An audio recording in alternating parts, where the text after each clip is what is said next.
जय बोलो महावीर भगवान की। जय बोलो अनंता अनंत सिद्ध परमेष्टि भगवानों की। जय बोलिए आचार्य भगवान श्री शुभचंद्र जी महाराज की। आवाज हल्की लग रही है।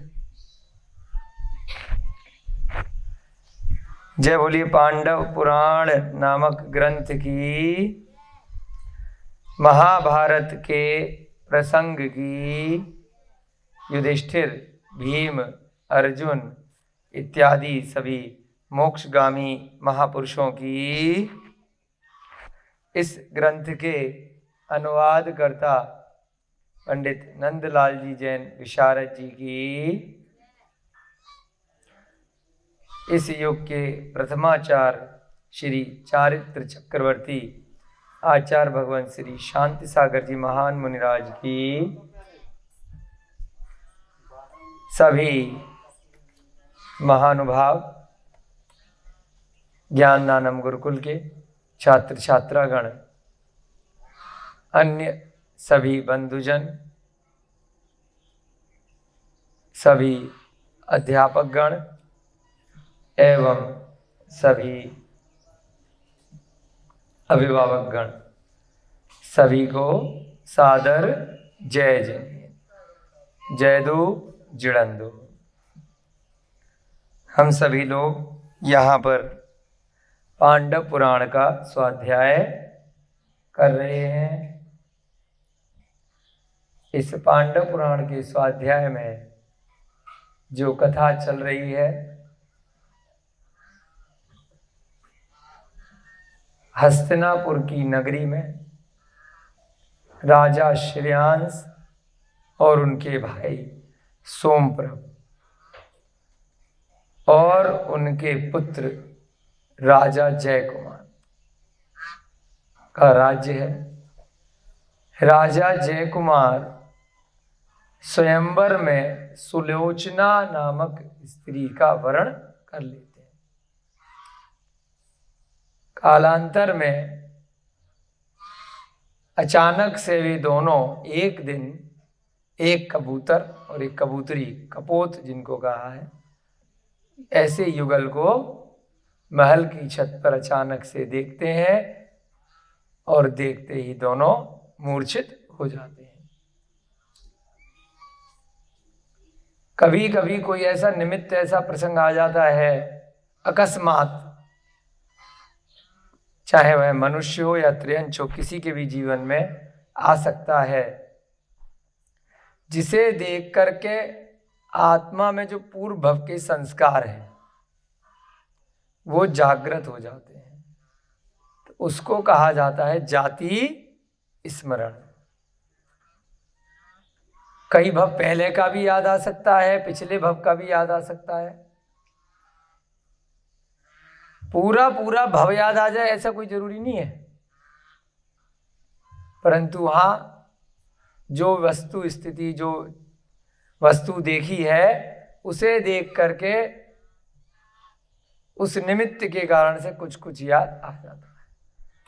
बहुत बार आप सुनते भी होंगे, कई लोग विश्वास कर लेते हैं, कई लोग नहीं भी करते हैं, कि फला फला बालक है, उसे पिछले भव में किस गांव में रहता था, किस शहर में रहता था, कुछ कुछ बता रहा है। कई बार कहानियां भी बनती हैं, टीवी पे भी आता है, अखबार में भी आता है। कई लोग कहते हैं मनगढ़ंत बोल रहा होगा, कई लोग कहते हैं नहीं नहीं इसने बताया, पहचान का चिन्ह बताया है, हमने जाके चेक किया, बिल्कुल वैसा ही पाया। तो फिर कंफ्यूज हो जाते हैं कि भाई ऐसा हो भी सकता है कि नहीं हो सकता है, कैसे याद आ जाएगा। कुछ कुछ बातें कई लोग बता देते हैं। तो ये सब कैसे बता देते हैं? इंद्रियों के माध्यम से होता है या मन के माध्यम से होता है, किस प्रकार से होता है? यह सब एक तरह से आत्मा के अंदर ही पूर्व जन्म के कुछ संस्कार बने रहते हैं। जैसे हम लोग यहाँ पर पढ़ रहे हैं, सीख रहे हैं, तो कुछ न कुछ बातें अगले जन्म तक भी साथ में जाएंगी, और कुछ बातें ऐसी होती हैं जो यहीं की यहीं भूल जाएंगी। जैसे यदि हम सभी से किसी से भी पूछा जाए, किसी की उम्र 20 साल है, किसी की 30 है, किसी की 50 है, कि भाई 50 साल का सारा की सारा इतिहास अब तक का आप बताओ, तो कोई बता पाएगा क्या? प्रतिदिन क्या क्या किया था? हाँ, कुछ कुछ बातें जो डेली करते हुए आ रहे हैं, सो के उठते हैं, नहाते हैं, नित्य प्रति जो प्रतिदिन के जो हमेशा वही कार्य रहने वाले हैं वो बता देंगे कि हम डेली ये करते हैं। शुरू के 20 साल तक स्कूल गए, फिर बाद में कॉलेज गए, फिर ये नौकरी करी, फिर ये किया, ऐसे करके समरी में, सारांश में तो बता सकते हैं, पूर्ण रूप से किसी को भी कुछ भी याद नहीं है।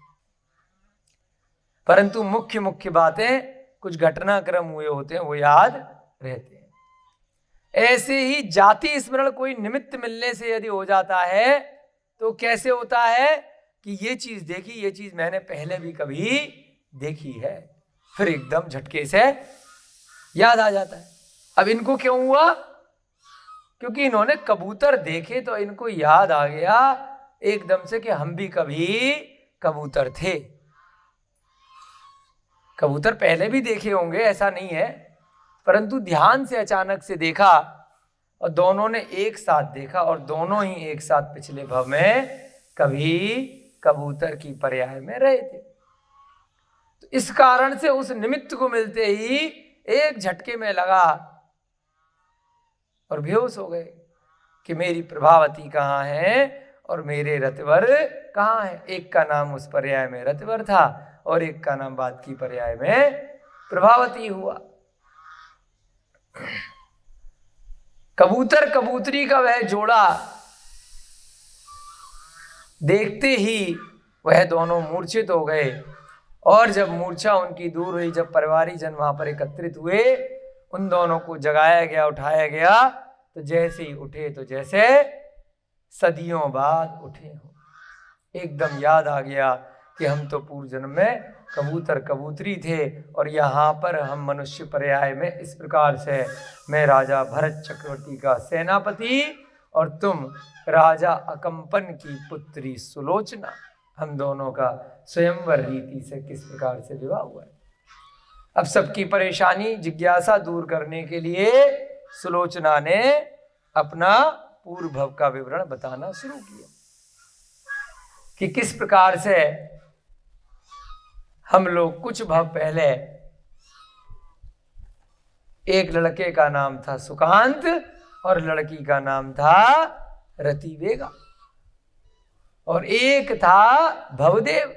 तीनों अलग अलग सेठ के पुत्र और पुत्री थे। भवदेव के साथ रतिवेगा की शादी मंगनी तय हो गई थी, परंतु वह तय होते ही व्यापार के कार्य के लिए विदेश चला गया। तो दोनों समधियों में एक डील हुई, एग्रीमेंट हुआ कि वापस नहीं आया तो फिर क्या करेंगे, लड़की कब तक इंतजार करेगी विवाह के लिए। तो ये तय हुआ सबके सामने बिठा करके कि भाई 12 साल तक अगर वापस आ जाएगा तो जो मंगनी की है वह पक्की मानी जाएगी, इसको इंतजार करना चाहिए, और अगर 12 साल तक नहीं आया तो लड़की वाले हो भाई कहीं ना कहीं शादी अपने हिसाब से लड़की की करा देना। अभी विवाह तो हुआ नहीं है, खाली तय की बात पक्की करिए। दोनों पक्ष बात मान गए। 12 साल निकल गए परंतु भवदेव वापस नहीं आ पाए।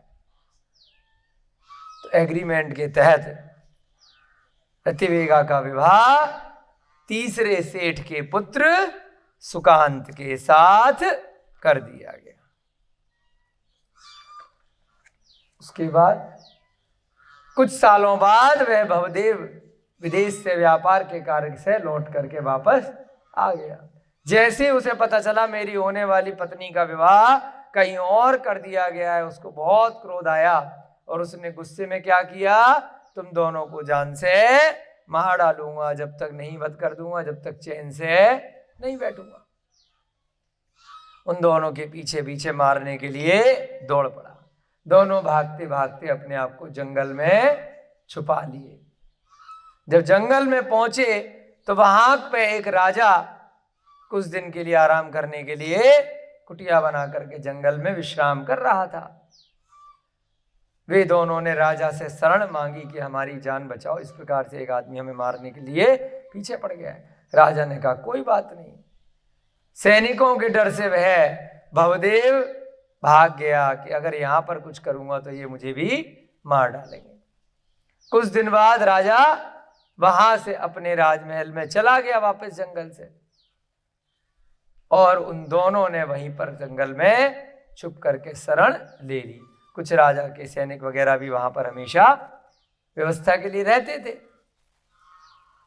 जब भवदेव को पता चला कि ये दोनों अब जंगल में अकेले हैं, बहुत दिन हो गए, धोखे से जाकर के उसने वहां पर आग लगा दी और दोनों की दोनों जल करके मर गए।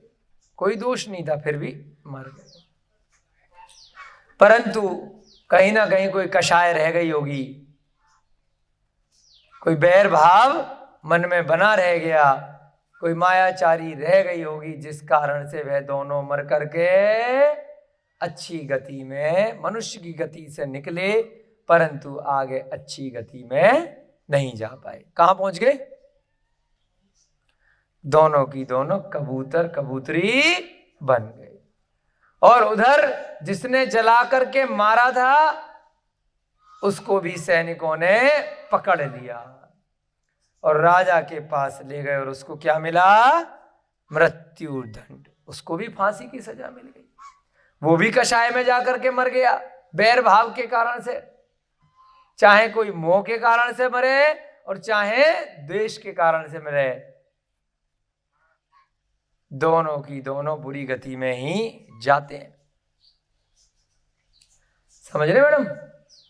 तो वो जाकर के कहां पहुंचा? बिल्ली की पर्याय में पहुंच गया, और वो दोनों कबूतर की पर्याय में जाकर के पहुंच गए। दोनों कबूतर और एक बिल्ली अगले भाव में, अगले किसी देश में उत्पन्न हो गए, विदेश क्षेत्र के पुंडरीकड़ी नगरी में। वहां पर वे दोनों कबूतर एक सेठ जी के यहां उनके बड़े महल में आराम से छज्जे पे रहते थे। एक दिन उन्होंने वहां पर चारण रिद्धिधारी मुनिराज का आहार होते हुए देखा। सेठ जी के भवन में एक दिगंबर मुनि महाराज का आहार हुआ। उन्हें पूर्व भव की घटना याद आ गई, जब जंगल में जिस राजा के यहाँ शरण ली थी वहां पर भी राजा ने इसी प्रकार से आहार दिया था, और हम दोनों ने बस देखा था, कुछ किया नहीं था। राजा आहार दे रहा था, हम देख रहे थे कि क्या हो रहा है। उन्हें याद आ गया कि पिछले भव में राजा ने भी दिया था और यहाँ पे ये सेठ जी भी दे रहे हैं। वहां पर उनको एकदम से कुछ कुछ याद आ गया, कबूतर की पर्याय में देखते देखते। दोनों ने क्या किया? जो चावल इत्यादि खाते रहते थे वहां पर सेठ जी डाल दिया करते थे, उन्हीं को लेकर के यथासंभव उस आहार दान में अपना भी योगदान दे दिया। पहले तो चरणों में सी झुकाया, नमोस्तु बोला कबूतर की पर्याय में, और उसके बाद उन चावलों को मुनि महाराज की अंजलि में डाल करके यथा योग्य जो भी उनसे योगदान हो सकता था वह किया। कितने तीव्र पुण्य का संचय किया उस पर्याय में। उसके बाद अचानक से 2-4 दिन बाद, भाई कबूतर है, कभी यहां खा रहे कभी वहां खा रहे, एक खेत में दाना चुगने के लिए चले गए, और उस खेत के पास में ही वह बिल्ली का जीव, जो भवदेव का जीव था, वह रहता था बिलाव के रूप में। जैसे ही उस बिल्ली ने कबूतरों को देखा, पूर्व भव के बैर के कारण से कह लीजिए, या बिल्ली कबूतरों को खा जाती है, पकड़ लेती है, उस कारण से बार बार राग और द्वेष के कारण से वह जीव कई कई भवों तक बार बार मिलते हैं, बार बार एक दूसरे को मारते हैं, लड़ते हैं। तो बिल्ली के जीव ने उन दोनों कबूतरों को फिर से मार करके खा लिया। पहले के भव में भी चला डाला था, अब फिर मार दिया। परंतु उन दोनों कबूतर कबूतरी ने भी क्या किया था? मुनि महाराजों को आहार के लिए यथा योग्य योगदान दिया था, जितना सीमित हो सका, जितनी उनकी क्षमता थी। उस पुण्य के प्रभाव से जय कुमार तो विद्याधरों की नगरी में क्या बन गया? क्या बना? हिरण्यवर्मा। जय कुमार का पिछला भव क्या है? कबूतर। कबूतर के बाद हिरण्यवर्मा। उससे पहले क्या था? सुकांत। और जो कबूतरी है वो क्या बन गई? प्रभावती। वो भी विद्याधरों की नगरी में कहां पहुंची? उत्तर की श्रेणी में। और हिरण्यवर्मा विजयार्थ पर्वत की दक्षिण की श्रेणी में। ये दोनों की दोनों। विजयार्थ पर्वत इतना सुंदर पर्वत, विद्याधरों की नगरी, जहां पर मनुष्य के जीव विद्याधर के रूप में उत्पन्न होते हैं और आकाश मार्ग में उड़ सकते हैं, कहीं पर भी ढाई दीप में जा सकते हैं। बहुत सारी विद्याएं, बहुत सारी रिद्धियां। हम लोगों की तरह उनको रोग इत्यादि नहीं होते इतने। बहुत सौंदर्यवान शरीर। हम लोगों की तरह उनको रोटी कपड़ा के जुगाड़ नहीं करने पड़ते हैं। वहां पर उनको सब कुछ सुलभ रहता है। राजमहल, मकान, दुकान, व्यापार, सब उनका सेट रहता है, कुछ नहीं करना पड़ता है। भोग भूमियों की जैसे वो लोग रहते हैं, भोगों को भोगते हैं, विद्याओं को भोगते हैं। इतनी सारी विद्याएं उनके पास में होती हैं। बहुत धन, वैभव, सुख, संपत्ति, रत्न, आभूषण सब उनको उनके पुण्य से ही प्राप्त होते हैं। परंतु विद्याधर हमसे क्यों श्रेष्ठ है? क्योंकि विद्याधर राजा कभी भी मोक्ष जा सकते हैं। हम लोग जो आर्यखंड के अंदर रह रहे हैं, अवसर्पणी के प्रभाव से केवल अवसर्पणी के चतुर्थ काल में ही मोक्ष जा सकते हैं। और जब उत्सर्पणी काल आएगा तो उसमें भी केवल उसके तृतीय काल में मोक्ष जा सकते हैं। विदेह क्षेत्र से हमेशा मोक्ष होता है। इसी प्रकार से विद्याधर लोग भी कहीं पर भी, अगर वो सुमेरु पर्वत चले गए, विदेह क्षेत्र चले गए, कहीं पर भी चले गए, जहां से मोक्ष हो रहा है वहां पर जाकर के अपनी ध्यान साधना इत्यादि करके मोक्ष जा सकते हैं। विद्याओं के माध्यम से वो समुद्र के ऊपर बैठकर भी मोक्ष जा सकते हैं। सुना है कभी? समुद्र पे भी बैठ के तपस्या कर लेते हैं। लवण समुद्र के ऊपर, कालोदधी समुद्र के ऊपर विद्याओं के माध्यम से कहीं पर भी जा सकते हैं, कोई दिक्कत नहीं है। बहुत सारे विद्याधर इस प्रकार से वहां विजयार्थ पर्वत की उत्तर की श्रेणी और दक्षिण की श्रेणी में रहते हैं। ये दोनों भी हिरण्यवर्मा और प्रभावती रह रहे थे। एक दिन जब प्रभावती बड़ी हो गई तो मंत्रियों के परामर्श पर उसके स्वयंवर का आयोजन किया गया कि चलो भाई, लड़की बड़ी हो गई है, इसका स्वयंवर कराया जाए। सारे राजा महाराजाओं को बुलाया गया। हिरण्यवर्मा भी पहुंचे और बहुत सारे राजा पहुंचे। तो लड़की ने कहा कि ऐसे नहीं करेंगे शादी। जो कोई रेस में सबसे तेज आएगा उससे हमारी शादी होगी। रेस लगवा दी। अब कैसे रेस लगवाएं? 100 मीटर की रेस लगवाएं, 1 किलोमीटर की लगवाएं, कि 50 मीटर की लगवाएं? कौन सी रेस लगवाया जाए? उसने कहा भाई विद्याधर हो, कोई आम लोग थोड़ी हो। रेस लगवाएंगे तो सुमेरु पर्वत की 3 परिक्रमा करके आओ, और इतनी जल्दी करके आओ कि हम मंदिर की छत से माला फेंकेंगे और जमीन को टच नहीं करनी चाहिए। उससे पहले जो माला को पकड़ लेगा, माला को रास्ते में ही पहन लेगा, उससे हम शादी कर लेंगे। और कमाल हो गया, सारे की सारे राजा फेल हो गए। पहली बार जब प्रभावती ने माला फेंकी, कोई भी राजा उसको पकड़ नहीं पाया। कोई बात नहीं, दोबारा कंपटीशन हुआ। अगले कंपटीशन में एक बार और ट्राई करते हैं। अंत में जाकर के हिरण्यवर्मा नाम का जो जीव था, जो पहले सुकांत था, बाद में कबूतर था और अब हिरण्यवर्मा बना था, उसने फटाफट से इतनी जल्दी जल्दी उस सुमेरु पर्वत की परिक्रमा कर डाली और 3 प्रदक्षिणा देकर भी आ गया और माला को जमीन पर गिरने से पहले पकड़ लिया। सुलोचना बहुत, सुलोचना का जो पूर्व भव का जीव है प्रभावती बहुत हर्षित हुआ और उन दोनों का विवाह रीति से युक्ति से सिद्धकूट चैत्यालय में दर्शन करने के उपरांत संपन्न हुआ।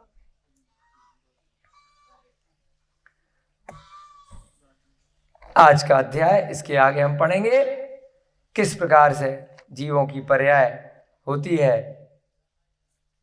उसे प्रारंभ करने से पहले प्रतिदिन की भांति हम लोग सब मिलकर के मंगलाचरण करेंगे। सभी लोग हाथ जोड़ लेंगे।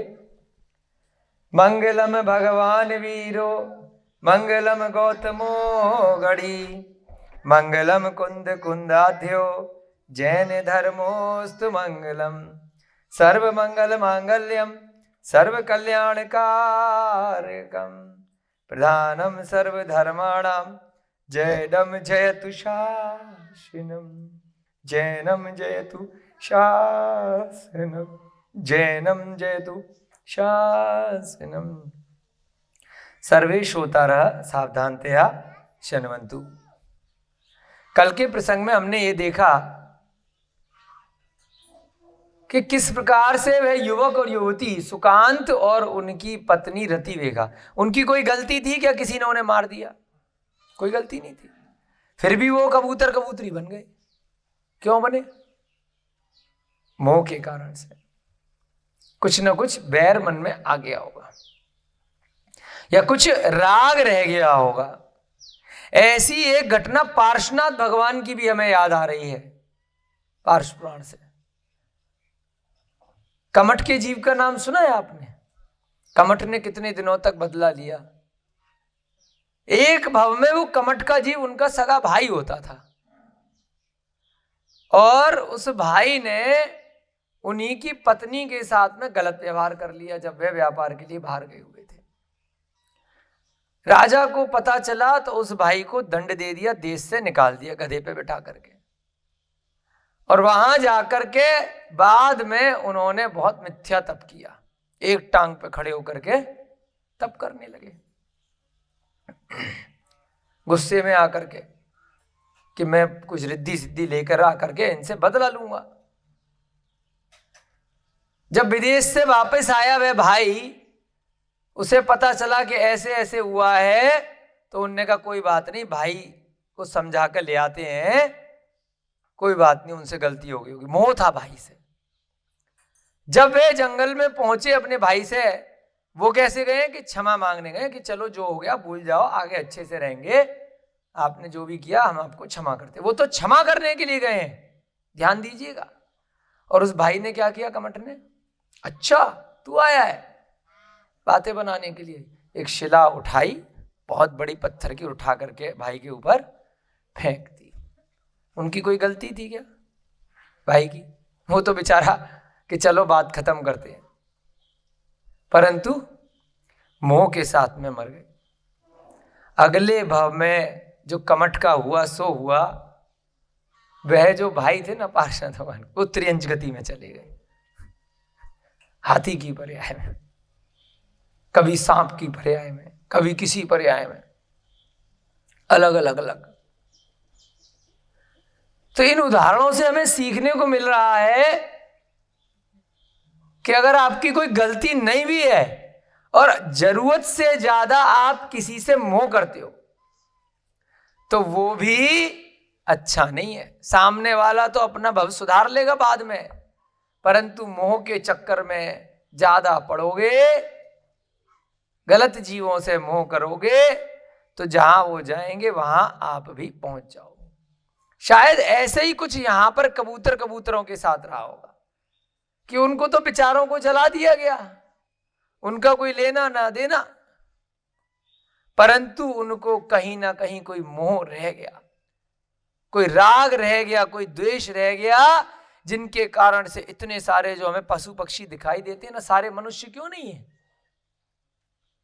सब पिछले भव में ये भी कहीं ना कहीं बहुत सारे मनुष्य रह चुके हैं, ऐसा नहीं है ना, कि जो एक बार मनुष्य बन गया उसको कोई स्टाम्प मिल गया कि हमेशा मनुष्य बनेगा।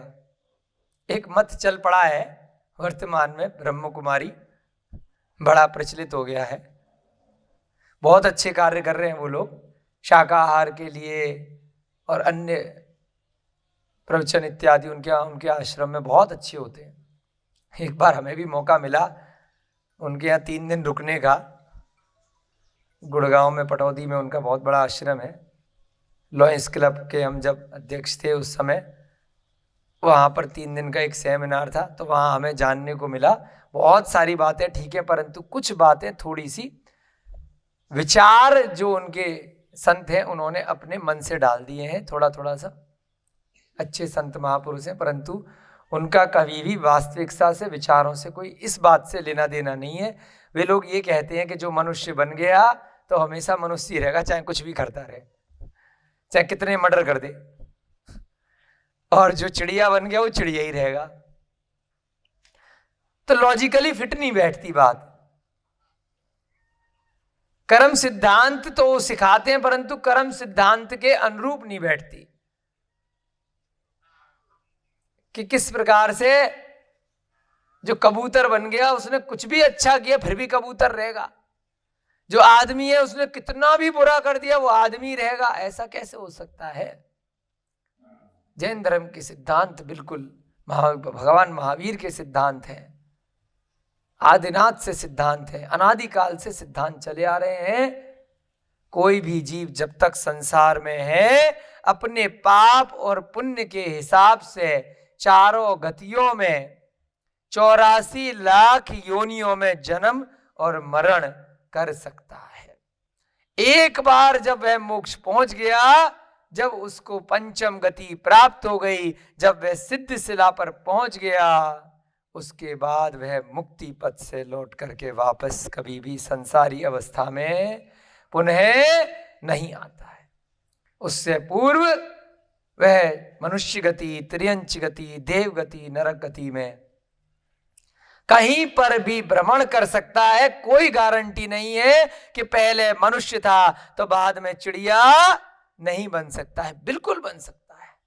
तो हमें इस प्रसंग से सीखना है कि भले ही मृत्यु से पहले आपका कोई दोष नहीं है, सामने वाले ने आपको गोली मार के मार दिया हो, तलवार की धार से मार दिया हो, आग जला करके मार दिया हो, छत से नीचे धक्का दे करके मार दिया हो, समझ रहे हैं, और आपका कोई दोष भी नहीं है, उसके बाद भी अगर आपने सम्यक दर्शन से रहित होकर के मरण किया है, आपने उस भव में कहीं ना कहीं कोई ना कोई मायाचारी राग द्वेष पाप इत्यादि थोड़े बहुत भी किए हैं, तो उसके कारण से आपका आयु कर्म आपको त्रियंच गति, नरक गति लेकर जा सकता है। भले ही मारने में मरने में आपका कोई दोष नहीं भी रहा हो। समझ रहे हैं कि भाई सामने वाले ने मार दिया, हमारी क्या गलती है? तो ध्यान रखिएगा, जिसने मारा है उसी समय उसको क्षमा कर दो। अगर नहीं करोगे तो बार बार मारेगा, अगले भव में भी फिर मिल जाएगा उस बिल्ली की पर्याय की तरह, और फिर मारेगा। उसके अगले भव में क्यों सुधर गए? क्योंकि उस कबूतर की पर्याय में मुनि महाराजों को आहार दान देने का पुण्य का संचय कर लिया था। कुछ काल उपरांत प्रभावती ने कपोतों के युगल को उड़ते हुए देखा। अभी पिछली पर्याय बता रही है अपनी सुलोचना, जब वो प्रभावती और हिरण्यवर्मा की आपस में शादी हो गई, वो माला के द्वारा जब माला डाली और हिरण्यवर्मा ने 3 सुमेरु पर्वत की प्रदक्षिणा दे करके दोनों की शादी हो गई। पिछले भव में भी क्या हुआ? एक दिन प्रभावती ने पिछले भव में भी कबूतरों को देखा। जब मनुष्य कबूतर बनी, पहले मनुष्य थी, फिर कबूतर बने, फिर मनुष्य बने, और फिर जो बाद वाले मनुष्य बने हिरण्यवर्मा और प्रभावती। तो प्रभावती ने क्या किया? कपोतों के युगल को उड़ते हुए देखा। 2 कबूतर उड़ते हुए जा रहे थे, और उन्हें देखकर उसे अपने पूर्व भवों का स्मरण हो आया। पिछले भव में भी यही हुआ था कि कबूतर देखे थे और याद आ गया, अरे मैं तो पिछले भव में कबूतरी थी, फल स्वरूप वह संसार से विरक्त हो गई। पिछले भव में जब प्रभावती थी ना, उसने जैसे ही देखा कि कबूतर उड़ते हुए जा रहे, अरे मैं भी कबूतर कबूतरी थी, हम दोनों, और क्या था, बिल्ली ने मैं खा लिया था, और पिछले भव में हम मनुष्य थे, फिर हम कबूतर बन गए, फिर मनुष्य बन गए। अरे कब तक ये चक्कर चलता रहेगा, कब तक ये ड्रामा खत्म ही नहीं हो रहा। क्या हो गया उसको? वैराग्य आ गया कि बस दी एंड करना है, बहुत हो गया ड्रामा है।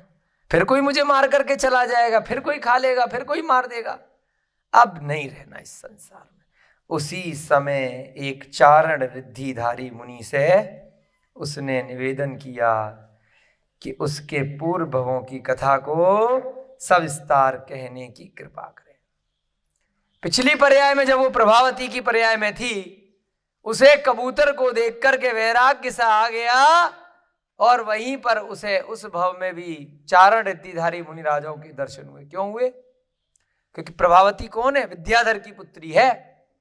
वहां पर मुनि महाराजों का आगमन होता रहता है। तो वहां पर जैसे ही उसने मुनि महाराज को देखा, उसने कहा कि मेरे को पूरे विस्तार से बताओ, मैं कैसे कबूतरी बनी, कैसे क्या था, और मुझे धर्म का उपदेश सुनाओ, अब मुझे इस संसार में रहने का मन नहीं कर रहा है। उन मुनिराजों ने पूर्वोक्त समस्त आख्यान उसे सुना दिया। सारा की सारा व्याख्यान जो आपको यहां पर पहले बताया गया है कि किस प्रकार से सुकांत था, उसकी पत्नी रतिवेगा थी, भवदेव ने मारा था, कबूतर कबूतरी थे, बिल्ली ने मारा था, और अब तुम जाकर के प्रभावती के रूप में उत्पन्न हुई। सारी बातें मुनि महाराज ने अपने अवधि ज्ञान के माध्यम से, चारण रिद्धियों के माध्यम से, वे आकाश गमन की विद्या होती है, उससे उन्होंने सुना दिया, जिसके फल स्वरूप प्रभावती में एवं हिरण्यवर्मा में प्रगाढ़ अनुराग उत्पन्न हो गया। क्या हो गया? दोनों धर्म के साथ रहने लगे। दोनों को पता चल गया कि हम इसी भव के पति पत्नी नहीं है, पिछले कई भवों से ये चक्करबाजी चल रही है।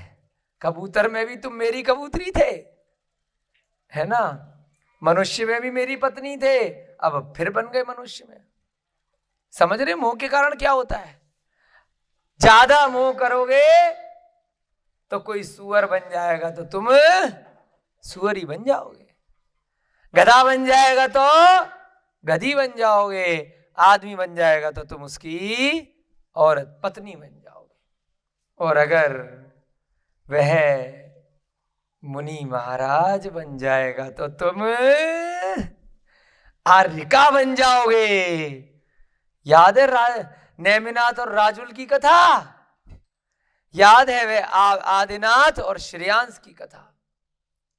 पिछले भव में वज्रदंत और उनकी पत्नी श्रीमती, वज्रदंत मुनि महाराज बने, बाद में जाकर के तो श्रीमती ने भी क्या किया, पीछे पीछे लगी रही, अगले भव में श्रेयांश बन गई और वो आदिनाथ बन गई।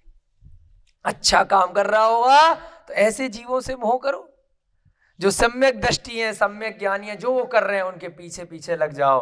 और जो मिथ्या के साथ चल रहे हैं, ज्यादा मोह कर रहे हैं, रुपए पैसे परिग्रह के पीछे लगे हुए हैं, उनके पीछे जाओगे तो वो भी त्रियंच में जाएंगे, आप भी उनके पीछे पीछे उसी गति में जाकर के पहुंच जाओगे। और अगर वो नरक चले गए तो आप भी बेटा वहीं नरक पहुंच जाओगे।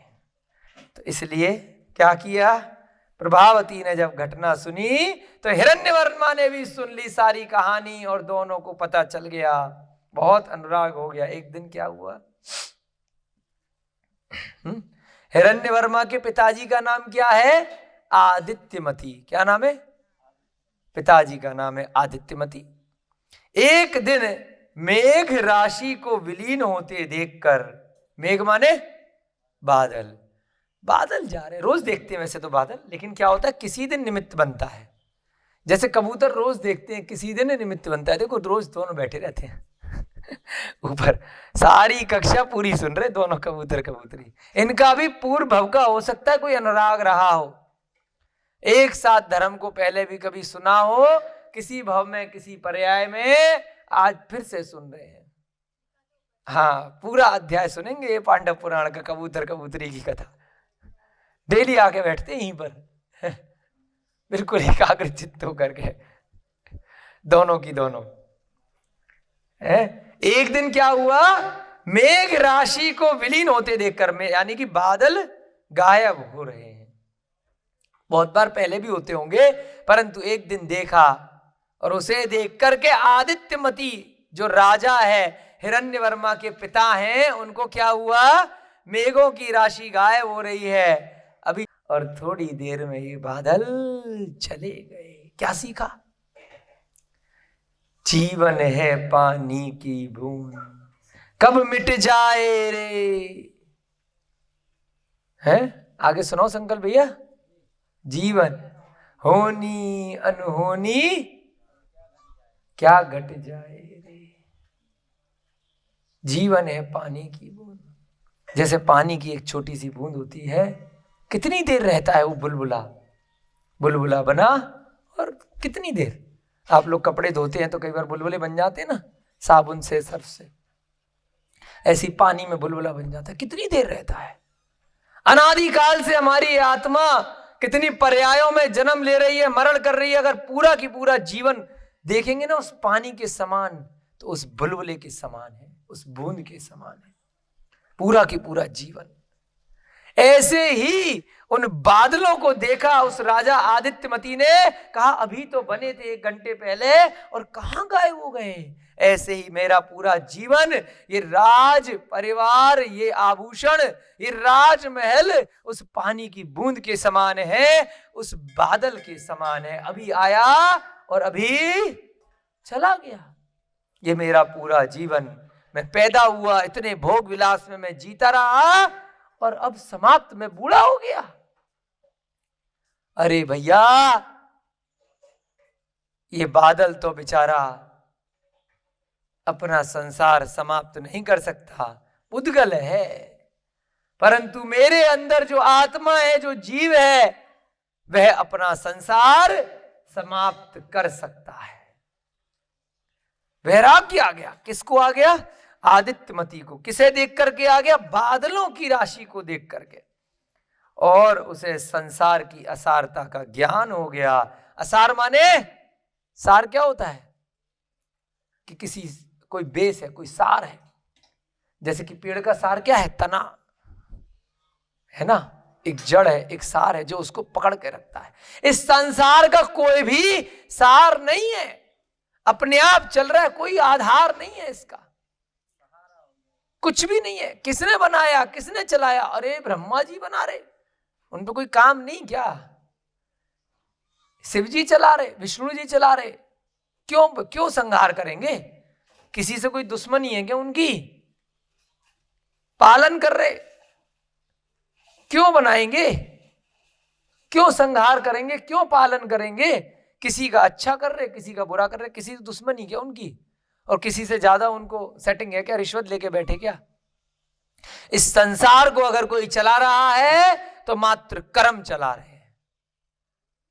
हर जीव के स्वयं के अपने कर्म, वही सार है। जैसा जो कर्म करेगा वैसा उसका फल भोगेगा। जो अच्छे कर्म करेगा वो अच्छा फल भोगेगा, जो बुरे कर्म करेगा वह बुरा फल भोगेगा। अपने अपने कर्मों से ही यह संसार अपने आप चल रहा है। जिसने जैसा किया उसका फल उसे आज नहीं तो कल, कल नहीं तो परसों, परसों नहीं तो बरसों मिलेगा ही मिलेगा। अगले भव में मिलेगा, इस भव में नहीं मिला तो क्या कहा? ये संसार असार है, कोई पकड़ करके नहीं बैठा है कि तुझे पूरी जिंदगी भर राजा बना करके रखेंगे। अरे भैया, मेरे से पहले भी कोई राजा था, वह भी चला गया, मैं भी चला जाऊंगा। उसे ज्ञान हो गया कि इस संसार से परमानेंट निकलने का एकमात्र उपाय क्या है। उसने हिरण्यवर्मा का क्या किया? क्या किया?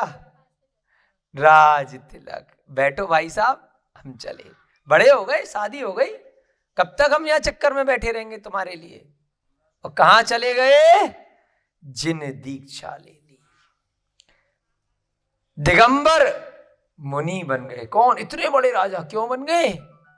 कि भाई इस संसार में कुछ भी नहीं है, एकमात्र उपाय इस संसार से हमेशा हमेशा के निकलने के लिए कि सब कुछ छोड़ दो, वह छूटे उससे पहले छोड़ दो। सबको पता है एक न एक दिन ये मकान, दुकान, स्त्री, बच्चे, रुपया, पैसा जब मृत्यु शैया आएगी छूटेगा, या तो छूटेगा या छोड़ दो, पहले ही दे दो जिसको देना है। तो उसके बाद ना कोई राग रहेगा ना कोई द्वेष रहेगा, जब अपना कुछ है ही नहीं, पहले ही दान कर दो। तो उन्होंने क्या किया?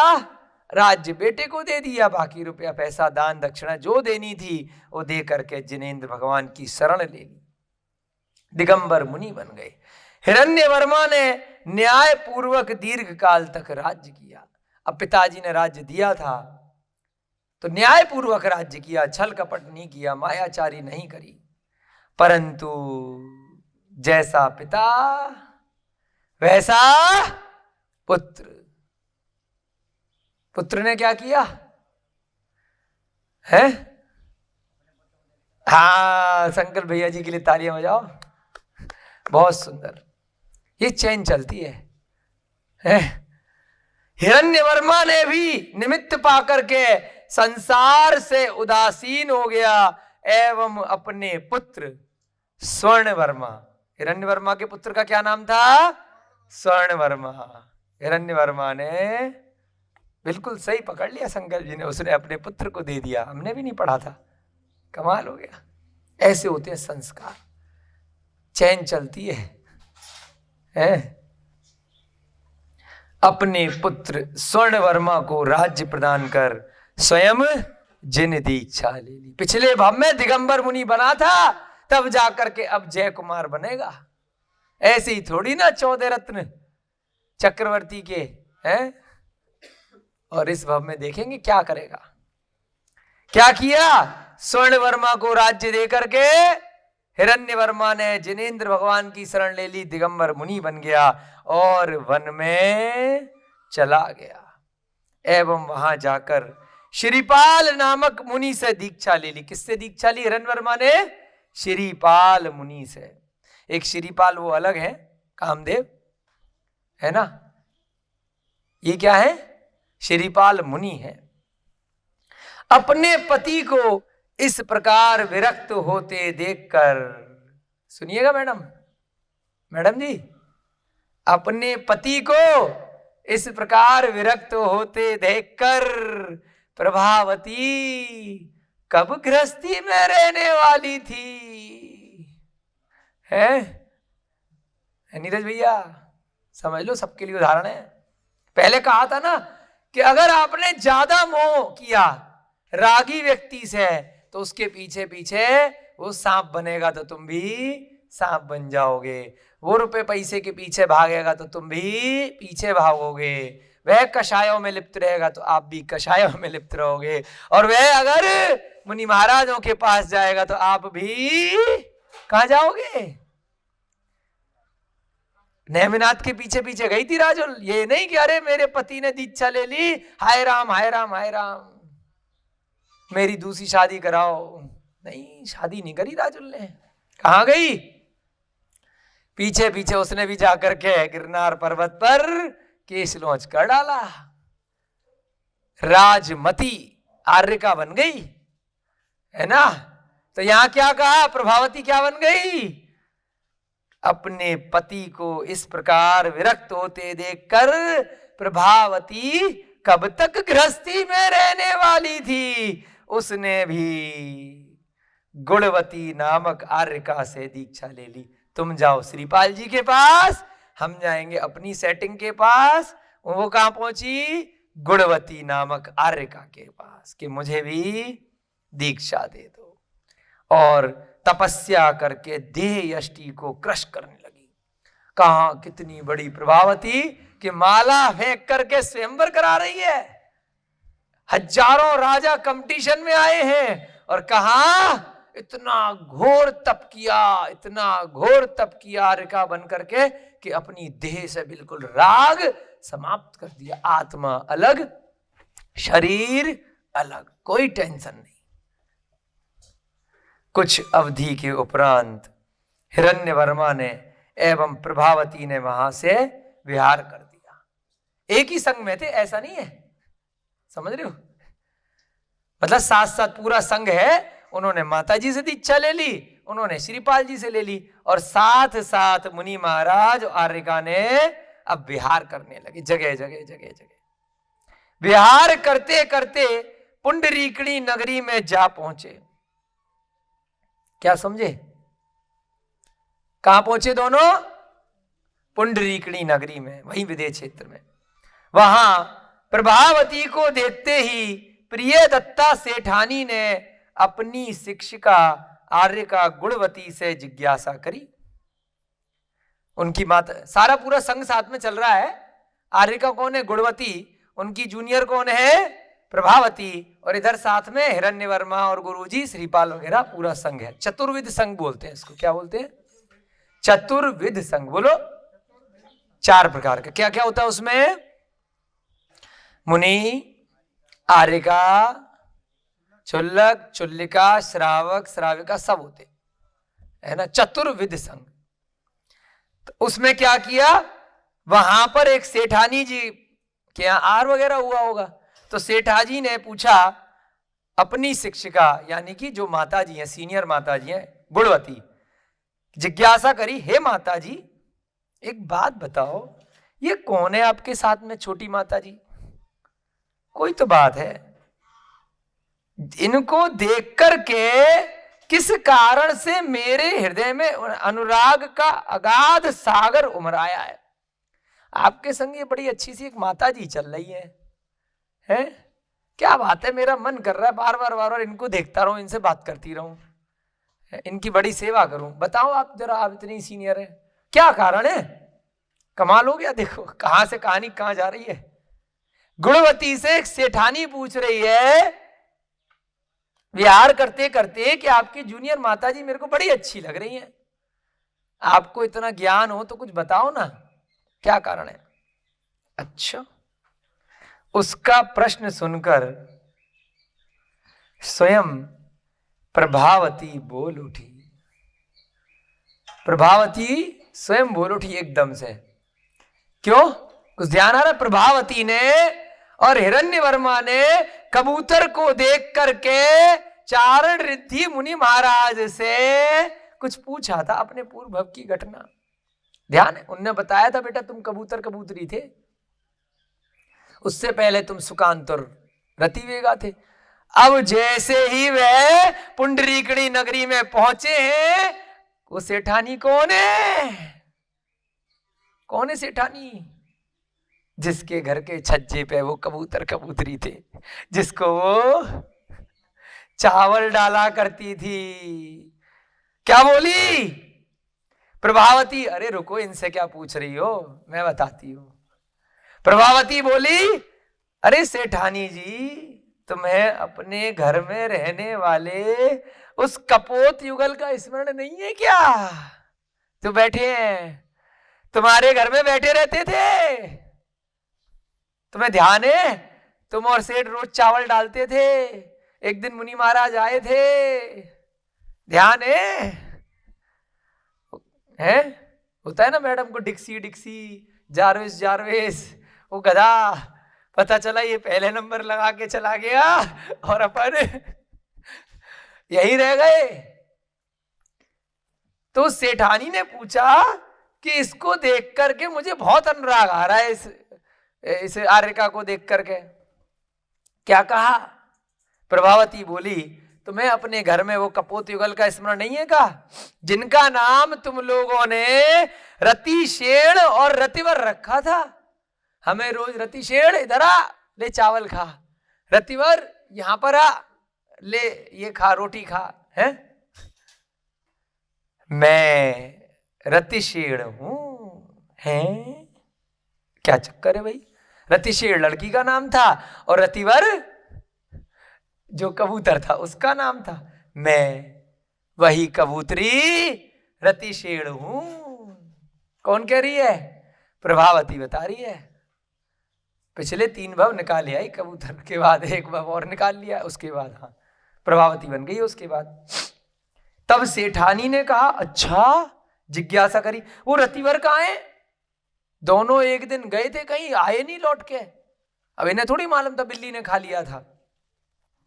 अरे वो रतिवर कहाँ है? उसने उत्तर दिया, वे भी वहां से मरणोपरांत विद्याधरों के स्वामी हुए, बहुत बड़े राजा बन गए, विद्याधरों के स्वामी, और कालांतर में संसार से विरक्त होकर मुनि दीक्षा धारण करके विहार करते हुए वे भी यहीं पर आए हैं। चिंता मत करो, वो भी हमारे संग में ही है। तुम्हारे कबूतर रतिवर वो मुनि महाराज है दिगंबर, और मैं कबूतरी रतिशेड़, मैं कौन हूं? प्रभावती, और मैं आर्यका बन करके आई हूं। उनका नाम हिरण्यवर्मा है। प्रिय दत्ता सेठानी ने मुनि के निकट जाकर उनकी वंदना करी। कहा तो कबूतर, वो सेठ सेठानी वहीं की वहीं अभी, और कहा दोनों मुनि महाराज माता जी। क्या संसार है, देखिए, मजाक नहीं चल रहा है संकल्प जी, है ना, हकीकत है। इसीलिए कोई भी तिर्यंच गति का जीव आए, अगर मुनि महाराज हैं तो उनके दर्शन कराओ, क्या पता कहां पहुंच जाए। हाँ। प्रिय दत्ता सेठानी ने, देखो गजब, प्रिय दत्ता सेठानी ने मुनि के निकट जाकर उनकी वंदना करी, एवं, है ना, रोना आ जाएगा सुनकर के, एवं वह भी प्रभावती के उपदेश से उसी समय आर्यका बन गई। हुआ कमाल, समझ रहे हैं किस प्रकार से संसार का स्वरूप होता है। कहां कबूतर कबूतरी, और कहां कबूतर कबूतरी मुनि महाराज आर्यका बन गए। जब उसने देखा कि मैं इनको दाना देती थी और ये आज मेरे से पहले निकल गए, मैं किसका इंतजार कर रही हूं? सेठानी ने उस कबूतर कबूतरी के जीव से अब नहीं रहना, आर्यका बन गई। वह क्षमा गुण का पालन अत्यंत उत्तमता से करती थी, खूब क्षमा दिया उसने सबको, आर्यका बन गई वही की वही। इसी से यह वैराग्य का शुभ अवसर उसे शीघ्र ही प्राप्त हो गया। क्यों बनी वो इतनी जल्दी? क्योंकि पहले से भी खूब आहार देती रहती थी, उसे मालूम था, अब तो साक्षात देख लिया कि ऐसा भी होता है, तो मैं कब तक इस पर्याय में रहूंगी, क्यों इंतजार करना। वहीं उसी दिन, भाई आज ही की आज खेल करो, टाइम खराब नहीं करना है। वहीं की वहीं वह सेठानी दीक्षा लेकर के बैठ गई, इतनी क्षमाशील थी। हिरण्यवर्मा ने मुनि अवस्था में एक दिन ऐसा विचार किया, अब वहां से उनको दीक्षा इच्छा दी, अपने संग में लगा लिया, चलो तुम भी। मुनि अवस्था में एक दिन सोचा कि मैं 7 दिवस पर्यंत शमशान में ध्यान लगाऊंगा। अब धीरे धीरे जैसे कर रहे हैं ना प्रसन्न सागर महाराज जी, कौन सा सिंह निष्क्रियत उपवास कर रहे हैं शिखर जी में, कि भाई अपने तप को और बढ़ाऊंगा। क्या विचार किया हिरण्यवर्मा ने मुनि महाराज की पर्याय में कि 7 दिन तक शमशान में तपस्या करूंगा। नीरज जी सोच रहे हैं चलो मैं भी चलता हूं। जाओगे? डर को बिल्कुल डरा डालो, संसार का कोई डर नहीं, आत्मा किसी को नहीं मार सकती है, मतलब आत्मा को कोई भी मार नहीं सकता है, कोई मारेगा तो शरीर को मारेगा है? क्या सोचा हिरण्यवर्मा ने, चलो शमशान चलते हैं, 7 दिन तक तपस्या करेंगे। इसी विचार से वहां जाकर के ध्यानारूढ़ हो गए शमशान में। बहुत विशेष ध्यान लगता है शमशान में, पंचम काल की दृष्टि से थोड़ा मना किया गया है, क्योंकि अभी हमारा शरीर का सामर्थ्य है ना, स्थिति थोड़ी कमजोर है, इसलिए एकल विहार के लिए भी मना किया गया है। शमशान में कोई कोई विरले जीव होते हैं, है ना, जो जंगल वाले बाबा थे चिन्मय सागर, वो लगा लेते हैं जंगलों में तपस्या, शेर चीते के साथ अकेले कितने साल रहे, पूरे महाराष्ट्र के जंगल, कर्नाटक के जंगल, जंगल वाले बाबा बोलते थे। चिन्मय सागर महाराज अभी 1-2 साल पहले उनकी समाधि हुई है। हर एक किसी के बस की नहीं है, घबरा जाते हैं ना लोग। लेकिन जो कोई कोई विरले अभी पंचम काल में लगा सकते हैं, सभी के लिए आदेश नहीं दिया गया है। इसी विचार से वहां पर वह हिरण्यवर्मा शमशान में जाकर के ध्यान लगा करके बैठ गए। उनका, हे भगवान, प्रभावती जो है वो पीछे पीछे है, उनका अनुगमन करती हुई आर्य का प्रभावती भी वही शमशान में ध्यानस्थ हो गई। जहां जहां मेरा पति वहां वहां मैं। राग नहीं है, ऐसा नहीं है कि मैं राग की वजह से वहां जाकर के बैठी हूं, फर्क है। जैसा जैसा वो तप करेंगे वैसा वैसा मैं भी करूंगी, है ना।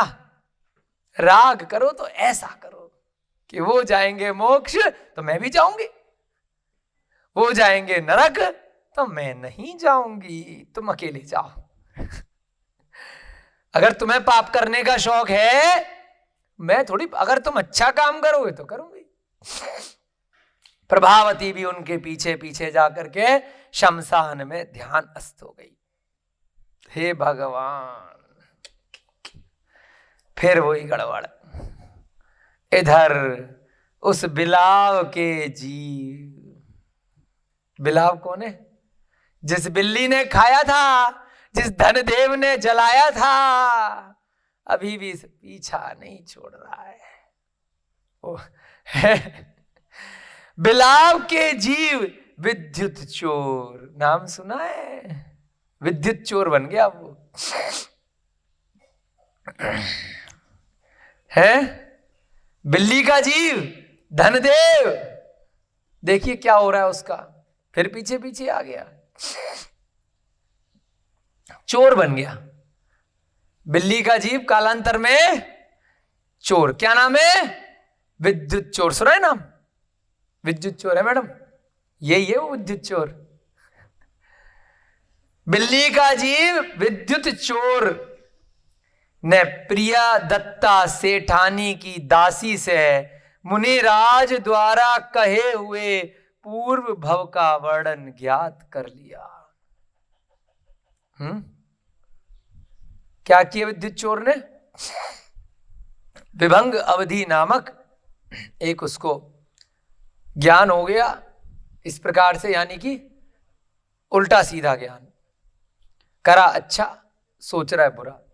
सेठानी की दासी से, क्योंकि उसने उसे बता दिया था जब पूर्व भवों का वर्णन की कबूतर की पर्याय में गए, वहां से जाकर के बिल्ली ने हमें खाया, वो सब चीजें तो दासी ने भी सुन लिया था सेठा की। तो चोर की सहेली होगी वो दासी, विद्युत चोर की, उसने बता दिया कि मुनिराज ने ऐसे ऐसे पूर्व भव का वर्णन बताया है। विभंग अवधि ज्ञान से उसने जान लिया कि वे दोनों कहां ध्यान हुए। अच्छा, वे दोनों कौन? सुकांत और रतिवेगा। पीछा नहीं छोड़ रहा है, एक बार जला दिया, फिर बिल्ली की पर्याय में खा लिया, अब फिर पहुंच गया तीसरी बार भी। कहा मुनि महाराज और माता जी, और अपने अपने भव खराब करे जा रहा है, खराब करे जा रहा है, चैन नहीं पड़ रहा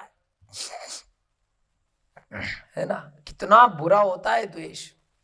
70 कोड़ा कोड़ी सागर तक पीछा नहीं छोड़ता है मोहनीय कर्म। तो क्यों करना किसी से द्वेष? बैर मत पालो। किसी ने कुछ बुरा कर दिया, वहीं की वहीं क्षमा कर दो। भाई मेरा तेरे से कोई बैर नहीं, कोई दिक्कत नहीं, कोई द्वेष नहीं। नहीं रखोगे, नहीं क्षमा करोगे, बार बार बार बार बार बार बार बार और पाप करते चले जाओगे। कहां पहुंच गया?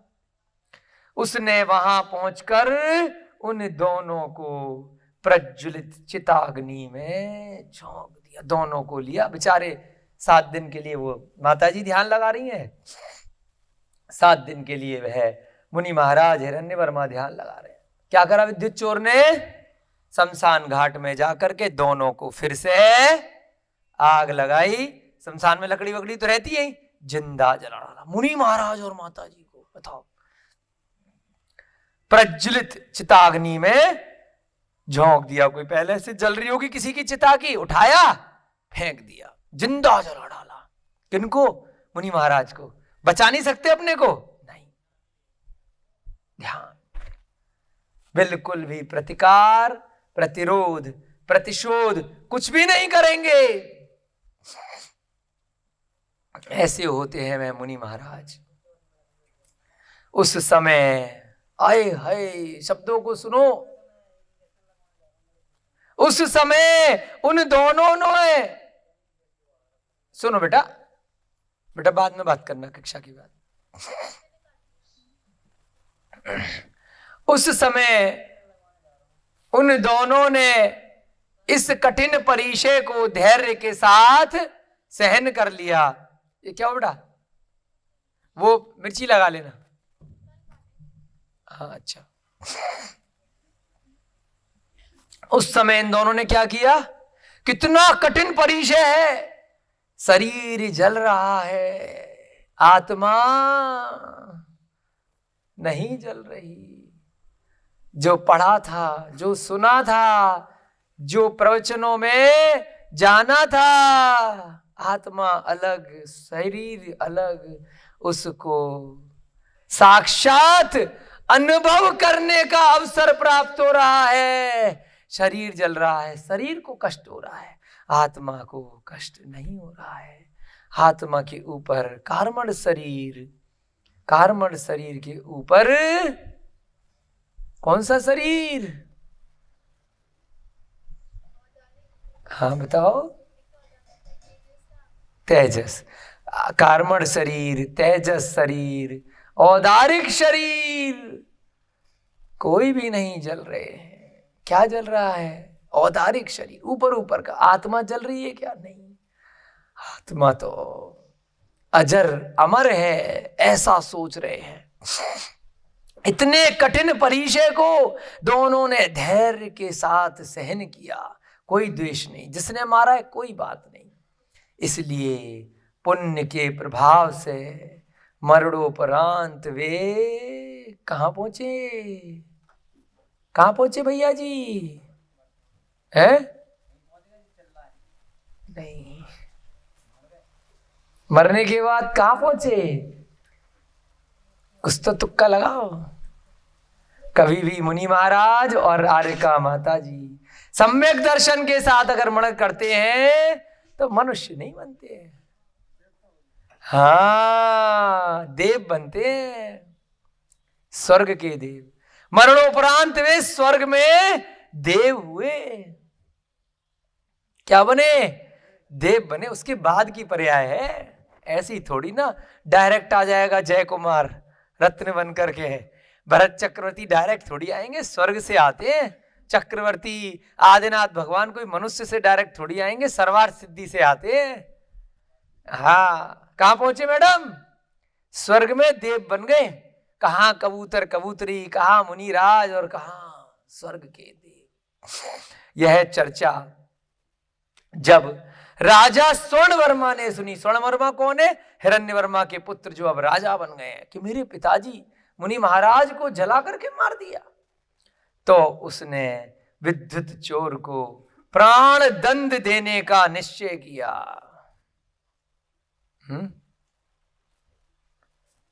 क्या किया? कि भाई विद्युत चोर को कि अब इसको छोड़ेंगे नहीं। परंतु अवधि ज्ञान के द्वारा पुत्र, अरे वाह क्या एपिसोड आ रहा है देखो। विद्युत चोर को प्राण दंड देने के लिए उसने अनाउंसमेंट कर दिया, जाओ जाकर के उसे ढूंढो और उसको फांसी लगाएंगे फिर से। पहले के भव में भी प्राण दंड मिला था जब आग लगाई थी, अब फिर। परंतु अवधि ज्ञान द्वारा पुत्र के विचारों को जानकर वे दोनों देव वहां मुनि का रूप बना करके आए। कमाल हो गया। ऊपर स्वर्ग में दोनों ने जान लिया, क्या जान लिया? कि हमारा पूर्व के भव का जो पुत्र है हमें मारने वालों को मारने जा रहा है, प्राण दंड देने जा रहा है। देखिए क्या होता है क्षमादा, जो कर रहा है करने दो, है अपना क्या गया। क्यों? क्या किया उन्होंने? दोनों ने अरे अरे अरे अरे क्या कर रहे हो, तुरंत प्रकट हो गए। दोनों क्या बन गए? मुनि महाराज का रूप लेकर के आ गए दोनों, ऊपर से देव पुत्र को समझाया कि बेटा तुम क्यों अपने भव खराब कर रहे हो, उसने जो किया अपने कर्मों से अपना फल पाएगा, तुम क्यों प्राणदान दे रहे हो, तुम अपने क्यों गतियां बिगाड़ रहे हो। पुत्र को समझाया और धैर्य एवं शांति प्रदान करी, तुम्हें नहीं मारना। उसने तुम्हारे साथ कुछ भी किया, उसने तुम्हारे पिता के साथ कुछ भी किया, अरे हम तो देव बन गए ना, क्या गया, कुछ गया है। सारा आए, समझाया मुनि महाराज के रूप में और खूब उसको धर्म का स्वरूप सुनाया, खूब क्षमा के लिए कि उसको क्षमा करो, नहीं मारना। और इसके पश्चात वे देव स्वर्ण वर्मा को दिव्य आभूषण उपहार में दे करके स्वर्ग को वापस चले गए। उसको मना कर दिया कि अब तुम्हें दंड नहीं देना। ऐसे होता है। तो अपन को क्या सीखना है? देवों का इंतजार करना है किसी से बदला लेने के लिए, कि कोई देव आकर के मना करेगा, या भैया जी आएंगे वो कहेंगे, या पिताजी आएंगे कि माफ करो तब माफ करोगे। उससे पहले ही माफ कर देना। कितनी शिक्षा मिल रही है इन ग्रंथों से अपने को, क्योंकि अपना ही भव खराब करोगे। किसी ने बुरा किया, उसको थप्पड़ मारोगे, उसको दंड दोगे, उसको उसके अगेंस्ट कोर्ट केस चलाओगे 20 साल तक अपना ही समय बर्बाद करोगे कोर्ट कचहरी के चक्कर में, बदला लेने के लिए। उसने मेरे 20 रुपए चुराए, मैं उसके 2000 चुराऊंगा उसने मेरे को थप्पड़ मारा, मैं उसको बंदूक तान के गोली मार दूंगा। उसे जो होगा अपने कर्मों से अपने आप मिल जाएगा। अपने भव क्यों खराब करने? किसने समझाया? जो स्वयं मरे थे। कितनी बड़ी घटना बता रहे हैं कि उसने हमें जला करके मार दिया, जिंदा जला दिया, और हम उसको मारने नहीं आए, कोई दूसरा उसको मार रहा है, उसको भी समझा रहे हैं कि नहीं मारना है। ये होता है क्षमादान। तब जाकर के वह जय कुमार और सुलोचना बनेंगे, ऐसे ही थोड़ी ना। जय बोलिए। आपकी कक्षा का समय हो रहा है।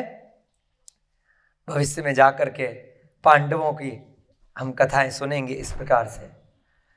जय बोलिए महावीर भगवान की जय बोलिए। अनंत सिद्ध परमेष्टि भगवानों की जय बोलिए। महाभारत के प्रसंग की, पांडव पुराण नामक ग्रंथ की, युधिष्ठिर, भीम, अर्जुन इत्यादि सभी मोक्षगामी केवली भगवानों की, इस युग के प्रथमाचार्य श्री चारित्र चक्रवर्ती आचार्य भगवान श्री शांति सागर जी महान मुनिराज की, आचार्य भगवान श्री विद्यानंद जी महाराज की, आचार्य भगवान श्री विद्यासागर जी महाराज की, आचार्य भगवान श्री श्रुत सागर जी महाराज की, आचार्य भगवान श्री प्रमुख सागर जी महाराज की, मुनि श्री प्रणम्य सागर जी महाराज की, मुनि श्री विहर्ष सागर जी महाराज की, मुनि श्री अनुमान सागर जी महाराज की, सभी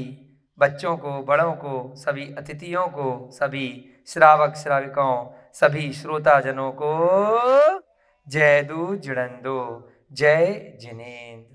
अब कुछ बच्चे आकर के जिनवाणी की स्तुति करेंगे।